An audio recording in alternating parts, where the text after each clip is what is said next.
Hello दोस्तों, GD take channel में आपका बहुत बहुत स्वागत है। दोस्तों, आज हम लोग डेली साइफर कोड को फिलअप करने वाले हैं।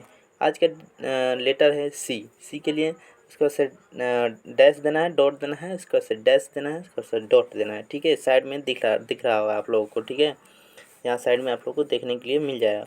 इसके बाद से आर है, आर के लिए डॉट डैश डॉट इतना भरना है, आपको आर आ जाएगा। ठीक है, उसके बाद से वाई है, वाई के लिए हम लोग क्या करना है, डैश डॉट डैश डैश। ठीक है, वाई आ चुका है। उसके बाद से पी है, पी के लिए हम लोग क्या करेंगे, डॉट डैश डैश डॉट। ठीक है, पी आ चुका है। उसके बाद से टी है, टी के लिए डैश देना है, आ चुका है हमारा टी, ये देखिए। उसके बाद से ओ है, ओ के लिए हम लोग डैश देना है, फिर से डैश देना है, उसके बाद फिर डैश देना है। ठीक है, टेक द प्राइस आ चुका है, क्रैक हो चुका है हमारा कोड। चलिए हम लोग इसको विड्रॉ करते हैं, मतलब कलेक्ट करते हैं। ठीक है, चलिए। अगर इसी तरह से चैनल पे नए हैं, इस तरह का वीडियो चाहते हैं, तो चैनल को सब्सक्राइब करिए अभी अभी, तुरंत से सब्सक्राइब करके रखिएगा। इसी तरह से इंटरेस्टिंग वीडियो आपको पाने के लिए चैनल को ज़रूर से सब्सक्राइब करिएगा। चलिए मिलते हैं कोई और नेक्स्ट वीडियो।